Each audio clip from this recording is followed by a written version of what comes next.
Muy buenas tardes a todos y bienvenidos un día más al invitado de Radio Francia Internacional. Los próximos 29 y 30 de septiembre va a tener lugar en el Instituto Cervantes, aquí en París, la cuarta edición del Encuentro de Literatura Hispanoamericana, en el que se van a dar cita más de 20 escritores que van a presentar sus obras en torno a mesas redondas y debates.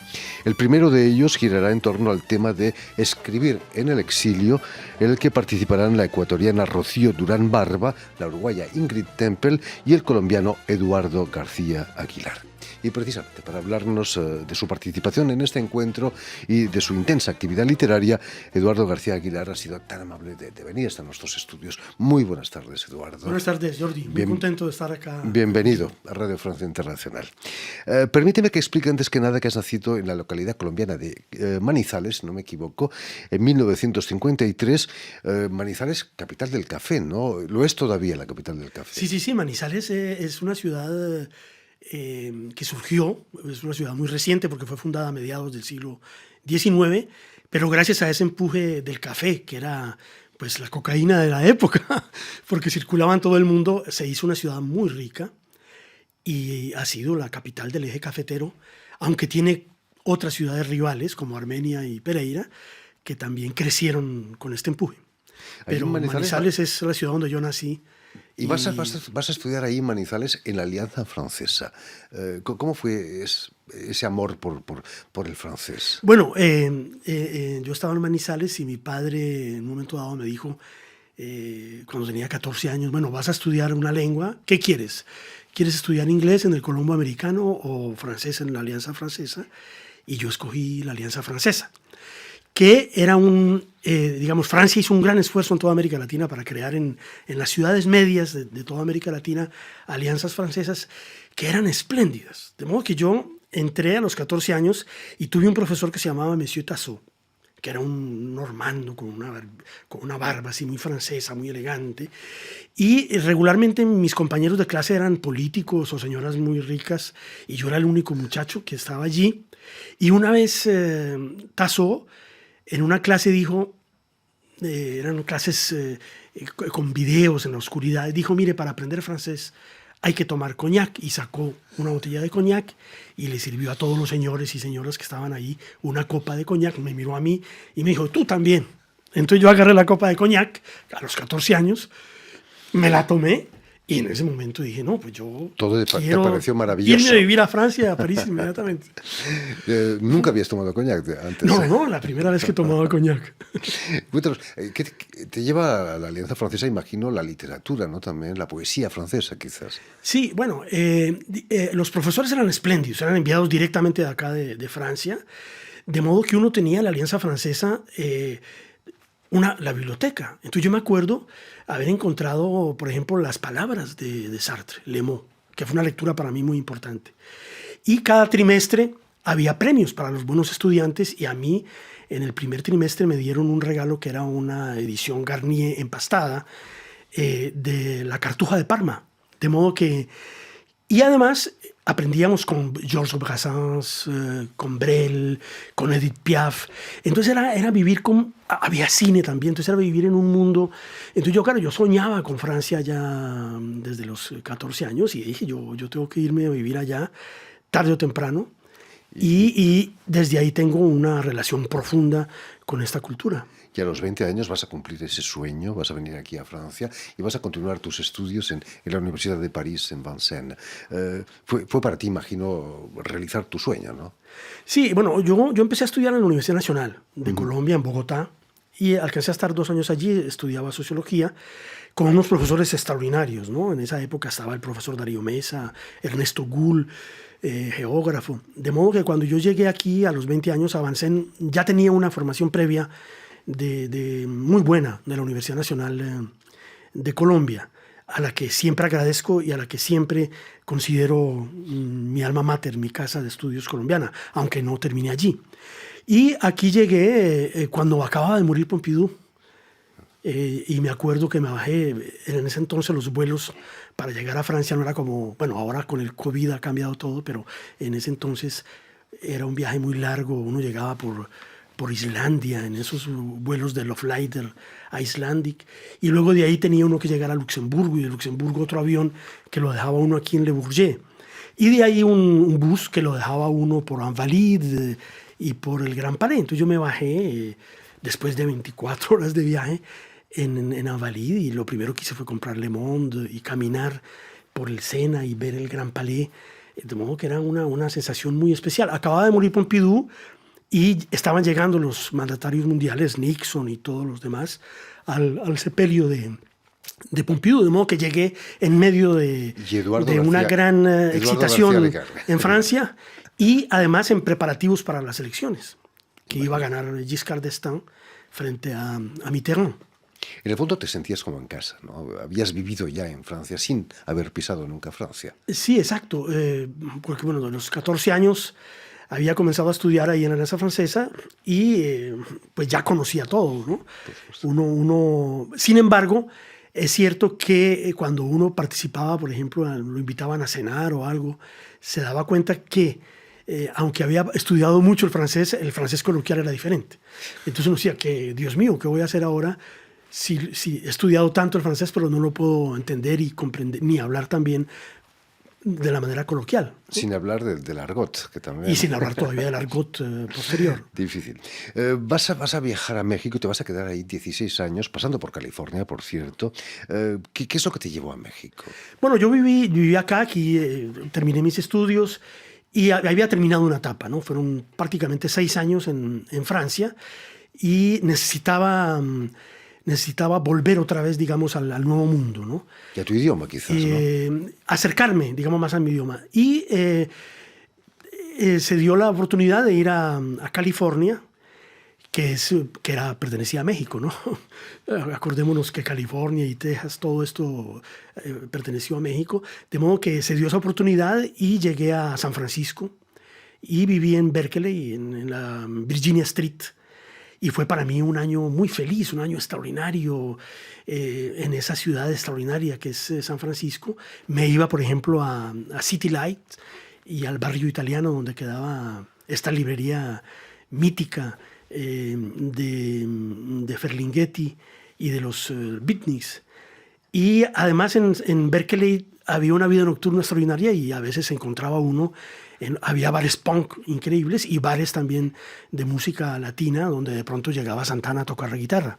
De modo que fue una experiencia muy linda y un conocimiento profundo en San Francisco y en Berkeley y también en Los Ángeles, a donde iba, de la cultura mexicana, de los pachucos, de los lowriders en Market Street. Entonces inmediatamente dije, bueno, ahora tengo que irme a México porque quiero publicar, quiero escribir en los periódicos y quiero volver a recobrar la lengua, porque los 6 años de vida en Francia fueron tan intensos que había perdido mucho el vocabulario en español y sentía el peligro de que perdiera la lengua. Entonces yo quería volver otra vez, y qué mejor que la gran capital de México, que es el hermano mayor de América Latina. México es un país extraordinario donde la cultura ha irrigado hacia todo el continente. Vas a vivir allí en los años 80. ¿No te cruzaste con Roberto Bolaño allí en México o con algún detective salvaje de su novela? Sí, claro. Bueno, ahora todo el mundo se dice amigo de Mario Santiago, pero en esa época, cuando Mario Santiago era absolutamente maldito, pues sí, fui muy amigo de Mario Santiago, hasta el punto de que yo presenté su libro Aullido de Cisne, 2 años antes de su muerte. Él tenía la confianza para ponerme como su presentador, cuando él era el autor más maldito de México. Nadie quería verlo. Y sí, tuve una amistad muy profunda con Mario. Y cuando yo le dije que ya me retornaba a Francia y todo, me acuerdo que nos despedimos y él lloró, ¿no? Y claro, toda esa generación de poetas jóvenes mexicanos malditos, pues uno convivía con ellos al llegar a México. Y conocí pues a Mario muy cerca y a muchos de los contemporáneos suyos. También conociste muy bien a Álvaro Mutis, ¿no? Sí, bueno, es decir, llegar a México fue extraordinario porque estaban todos vivos. Estaba Gabriel García Márquez vivo, Álvaro Mutis, Juan Rulfo, Octavio Paz. Entonces México era como una gran universidad. Estaba la revista Vuelta, por ejemplo, que salía cada mes. Y uno se encontraba y se cruzaba en las presentaciones de libros con todas estas glorias que pertenecen a una pléyade literaria que tal vez no se repita en América Latina. Es decir, es única. Y estaban además todos los escritores que venían del sur huyendo de las dictaduras latinoamericanas, de modo que México era el momento preciso para vivir. Yo llegué a México y lo primero que hice fue buscar a Edmundo Valadez, que era muy amigo de Rulfo y que dirigía la página cultural de Excelsior. Y yo dije, yo quiero publicar allí. Subí y le dije, soy colombiano, don Edmundo, y yo quiero colaborar con usted. Y me dijo, bueno, deme 2 artículos. Y dije, aquí los tengo. Se los di y me dijo, bueno, voy a leerlos y miren jueves si sale. Es usted columnista de la página cultural. De modo que 15 días después de haber llegado a México, yo escribía cada semana en la página cultural de Excelsior, dirigida por don Edmundo Valadez. Y me retiré de Excelsior cuando Edmundo Valadez salió de allí también con problemas. De modo que fue una experiencia extraordinaria llegar a México y comenzar a escribir y aprender, ¿no? Pero finalmente vas a volver a París y te vas a instalar aquí, donde vives todavía. Siempre se vuelve a los viejos amores. Sí, es decir, Francia, París, es los que hemos vivido en París en una etapa juvenil, digámoslo así, quedamos marcados para siempre. Cuando yo estaba en México, pese a que México fue un país extraordinario para mí, siempre sentía como una gran nostalgia y como que me sentía exiliado de París. Y tenía unas pesadillas que soñaba permanentemente en que caminaba por la Rue de Belleville, por ejemplo, y llegaba a los lugares donde había vivido. Yo había vivido por Buchemont y todo esto. Entonces volvía a soñar con esos lugares y a veces soñaba, por ejemplo, con brocants o cosas donde yo encontraba todos los objetos que me habían acompañado durante mi vida en París. De modo que era como una obsesión. De modo que retornar a París era algo... Y por eso la amistad con Mutis fue... Compartíamos Mutis y yo 2 cosas. Primero, su mamá era de Manizales. De modo que yo también era de Manizales, entonces su mamá era de Manizales. Y segundo, Mutis amaba París y le hubiera gustado vivir en París, nunca lo pudo lograr. Entonces esas 2 cosas nos unieron y yo iba con mucha frecuencia a verlo a su casa, sobre todo cuando estábamos haciendo el libro Celebraciones y otros fantasmas, que es un libro de conversaciones con él. De modo que sí, compartir París y compartir Manizales y México fue algo muy importante también con él. Eduardo, volviendo al encuentro de literatura hispanoamericana, allí vas a presentar tu reciente novela, Las rutas de Ifigenia, que por cierto acaba de ser traducida al inglés. Felicidades. Sí, no, es una maravilla que el traductor Jamie Skoviek, que ha traducido 5 libros míos, ha traducido El viaje triunfal, un libro sobre México que se llama Delirio de San Cristóbal, bajo el título México Madness, Urbes Luminosas, y ahora traduce, le encantó Las rutas de Ifigenia, la tradujo y acaba de salir y está circulando en el mundo. Las rutas de Ifigenia, que cierra una tetralogía de 4 novelas cuyo protagonista es Manizales, tu ciudad natal, ¿no? Sí, exactamente. Sí, bueno, yo creo que prácticamente todos los escritores tienen como nutrimento fundamental el lugar donde nacieron y donde crecieron. Es decir, todos los novelistas vuelven a esos lugares de la infancia y de la adolescencia. Y García Márquez, Todo Sin Soledad y toda su obra es un retorno a esos momentos. Lo mismo Proust, lo mismo todos los autores. De modo que las 4 novelas recrean esa ciudad que es una ciudad muy original, porque fue la capital, ha sido la capital del café, y en los años 20 tuvo unos incendios que la devastaron, pero era una ciudad tan rica, tenía tanto dinero, que ellos se dieron el lujo de venir a París por los mejores arquitectos para reconstruir la ciudad. Entonces hay un centro histórico con unas casas absolutamente bellísimas, hechas un poco en el estilo Art Deco que estaba de moda en los años 20 y 30 acá en París, y la catedral, que es una catedral neogótica en cemento armado, la más alta de Colombia y durante mucho tiempo la más alta de toda América Latina. Es una catedral que fue diseñada por Polti, que era el director de la Escuela de Bellas Artes de París.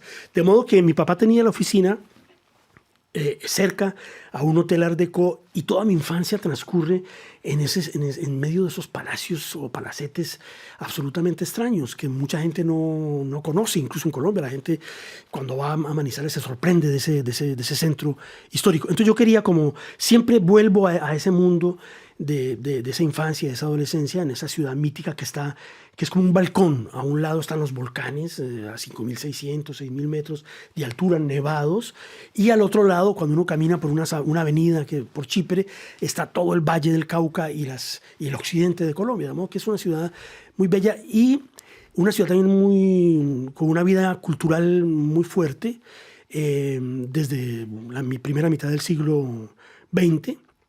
Y cuando yo soy adolescente se celebra allí el Festival Internacional de Teatro, de modo que llegaban a Manizales, llegaron Pablo Neruda, Miguel Ángel Asturias. Bueno, era una ciudad con una gran actividad cultural. Entonces yo retorno siempre a ese mundo de mi infancia y adolescencia en esos libros. Tú mismo has afirmado que esos años eran años de sexo, salsa y revolución.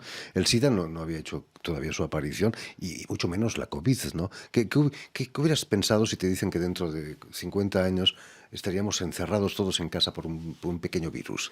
Bueno, digamos que el tema, digamos, de la última novela, Las rutas de Ifigenia, es a través de la voz de unos adolescentes, de una chica muy bella y su enamorado, tratar de reconstruir esos últimos 2 años de la década de los 60 en una ciudad de provincia en Colombia que está conectada con el mundo. Porque por un lado está la explosión del rock, con los Rolling Stones, con los Beatles, con todos los grupos de rock norteamericanos, toda la cultura norteamericana moderna, el peace and love, la lucha contra la guerra de Vietnam.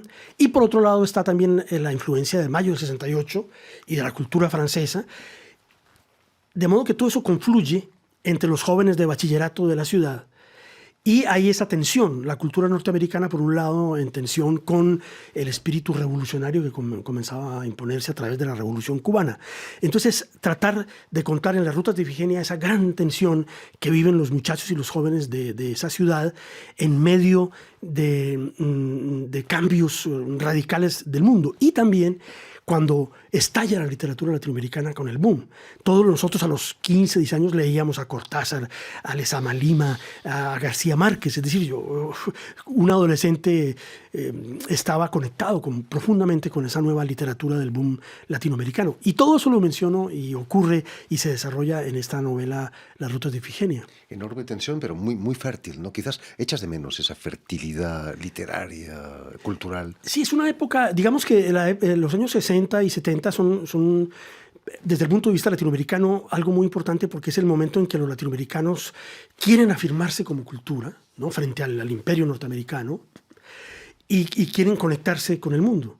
De modo que está la pléyade literaria del boom, pero también hay un deseo de revolución y hay una expectativa mundial, porque Francia y Europa en general se identifica con América Latina. Yo creo que no volveremos nunca los latinoamericanos a estar tan de moda como en los años 60 y 70. Ahora no estamos de moda, ahora la literatura anglófona es la que más circula acá. Pero en ese entonces el europeo soñaba con América Latina, soñaba con la revolución, soñaba con el boom, con García Márquez, ¿no? Era otra época. No volverá a repetirse un momento histórico tan especial como esa época. En fin, pues ya lo saben, tienen una cita los próximos 29 y 30 de septiembre en el Instituto Cervantes, aquí en París, donde tendrá lugar el Encuentro de Literatura Hispanoamericana de París. Muchísimas gracias, Eduardo García. A ti, muchas gracias por haber estado con nosotros. Mucho éxito con tu novela, traducida al inglés, además. Permíteme también que dé las gracias a Stéphane de Fossé, quien se ha ocupado hoy de la realización del programa, y también enviar un saludo muy especial a nuestros telespectadores que nos siguen en toda América Latina, seguramente que también en Manizales, gracias a una cadena de televisión uruguaya que se llama Canal U y emite desde Montevideo, allí en Uruguay.